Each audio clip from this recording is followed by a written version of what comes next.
ഏഴാം ക്ലാസ്സിലെ social science വഴികാട്ടി പ്രവർത്തനങ്ങളിലേക്ക് എല്ലാ കൂട്ടുകാർക്കും സ്വാഗതം. ഇതിനു മുമ്പ് ഞാൻ അപ്ലോഡ് ചെയ്ത ഏഴാം ക്ലാസ്സിലെ science, Malayalam and English medium, maths, Kerala Padavali, Adisthana Padavali എന്നീ വീഡിയോകൾക്കായി താഴെ ഡിസ്ക്രിപ്ഷൻ ബോക്സ് നോക്കിയാൽ മതി. ആദ്യത്തെ പ്രവർത്തനം activity 1, find out the countries. രാജ്യങ്ങളെ കണ്ടുപിടിക്കുക. COVID-19 is widespread among most of the countries in the world. ഈ ലോകത്തിലെ എല്ലായിടത്തും COVID-19 വ്യാപകമായിരിക്കുന്നു. The names of some of the countries are given below. താഴെ കുറച്ച് രാജ്യങ്ങളുടെ പേര് നൽകിയിട്ടുണ്ട്. Locate and color them in the world map. Colour ചെയ്യാനാണ് പറയുന്നത്. നമുക്ക് ഈ രാജ്യങ്ങൾ എവിടെയൊക്കെ സ്ഥിതി ചെയ്യുന്നു എന്ന് ആദ്യമായി നോക്കാം.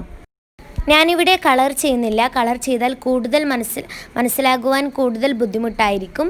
അതുകൊണ്ട് പോയിൻ്റ് അടയാളപ്പെടുത്തുക മാത്രമാണ് ചെയ്തിട്ടുള്ളത്.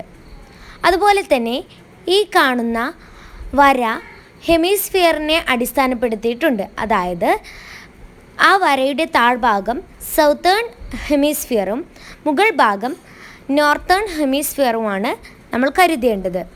അടുത്ത ചോദ്യം വരുമ്പോഴേക്കും കൂട്ടുകാർക്ക് ഈ ഹെമിസ്ഫിയർ പറഞ്ഞതിൻ്റെ പ്രാധാന്യം മനസ്സിലാകും.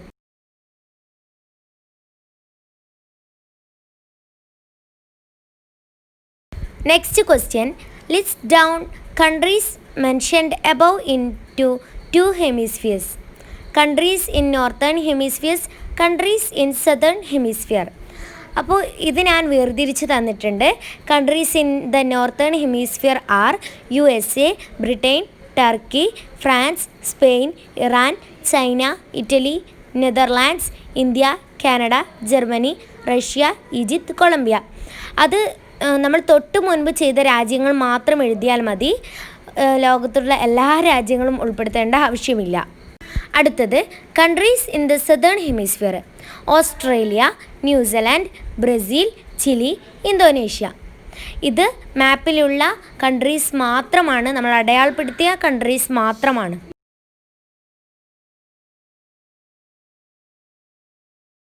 ആക്ടിവിറ്റി 2 എന്ന് പറയുന്നത് ഈ കാണുന്ന പാരഗ്രാഫിൽ നിന്നുള്ള ചോദ്യങ്ങൾക്ക് ഉത്തരം എഴുതലാണ്.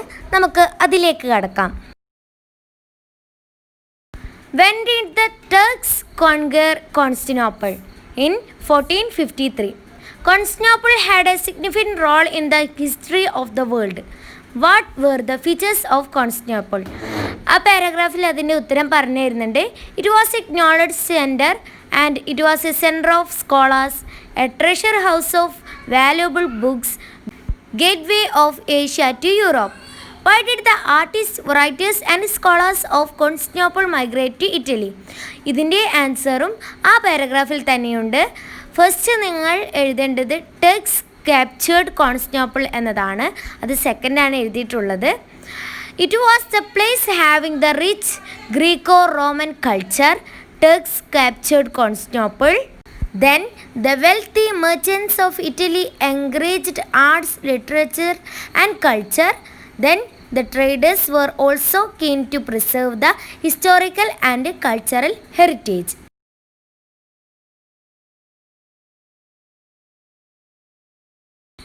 Activity 3.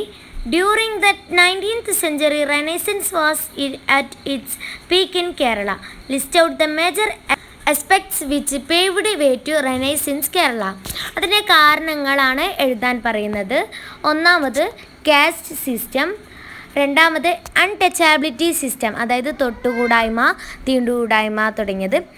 മൂന്നാമത് ban to wear upper clothes for lower castes, അതായത് താഴ്ന്ന ജാതിക്കാർക്ക് മേൽമുണ്ട് ധരിക്കാൻ അവകാശമില്ലാത്തത്. നാലാമത് എസ്റ്റാബ്ലിഷ്മെൻറ്റ് ഓഫ് എഡ്യൂക്കേഷണൽ ഇൻസ്റ്റിറ്റ്യൂട്ടീസ്. അടുത്തത് റെനൈസൻസുമായി ബന്ധപ്പെട്ടിട്ട് ഫിനാൻഷ്യൽ റെനൈസൻസ് കേരളയിൽ ഉണ്ടായിട്ടുണ്ട്. Spread of modern education, a wake of unflying of people, religious renaissance.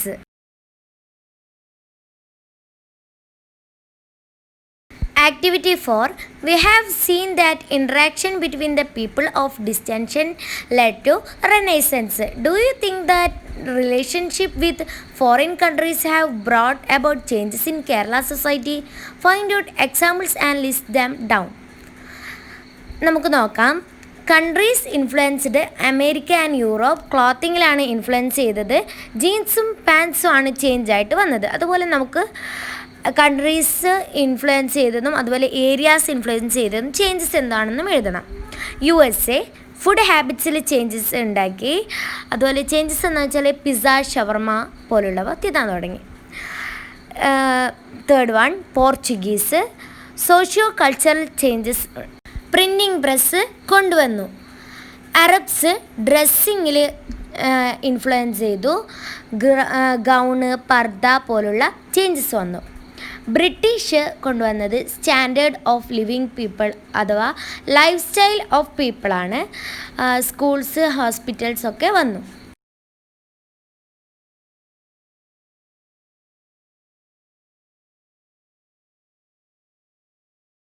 Activity 5 എന്താണെന്ന് നോക്കാം.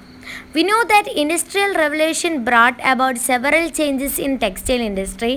Similarly, computer technology has been making significant changes in our society today. Analyze it with the help of the table given below. Complete the table. ഈ table ഒന്ന് നമുക്ക് complete ചെയ്യണം. First one internet എന്ന് അവിടെ എഴുതി ചേർക്കാനാണ്. എഡ്യൂക്കേഷനാണ് ചേഞ്ച് ചെയ്ത സെക്ടർ. ചേഞ്ചസ് കാണുന്നത് എന്ന് വെച്ചാൽ ഓൺലൈൻ ലേണിങ്, ഓൺലൈൻ എക്സാം പോലുള്ളവയിൽ. Second one robots. Changed sector എന്ന് പറയുന്ന travel, easy communication, fast and reliable service. Third one mobile banking ആണ്. എവറിഡേ ലൈഫാണ് changed sector. Easy payment, transfer of money. Fourth one online booking, everyday life, easy registration for all jobs, availability of information. Fifth one ATM cards ആണ്. Changed sector എന്ന് പറയുന്നത് banking ആണ്. Changes scene കാണുന്നത് എന്ന് വെച്ചാൽ easy with ഡ്രോൾ of ക്യാഷും easy പേയ്മെൻറ്റും ആണ്.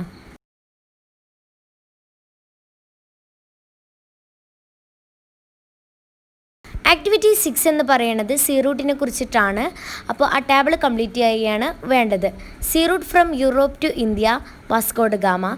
See route from Europe to America, Christopher Columbus. Sea route from Spain to Portugal, Amerigo Vespucci. Sea route from North America to South, Magellan. Sea route from Europe to Thule island, Pytheas of മെർസലീസ്.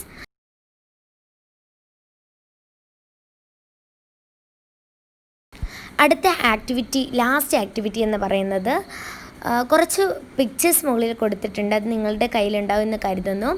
അതുമായി ബന്ധപ്പെട്ടിട്ട് ഒരു table complete ആക്കാനാണ്. നോക്കാം. First one Mona Lisa. അതിൻ്റെ relation അല്ലെങ്കിൽ അതിന് importance ആണ് എഴുതേണ്ടത്. Renaissance ideals of secularism, realism.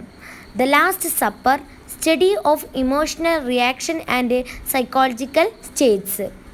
Third one എന്ന് പറയുന്നത് പ്രിൻറ്റിംഗ് മെഷീൻ ബൈ ഗുട്ടൻബർഗ് ആണ്.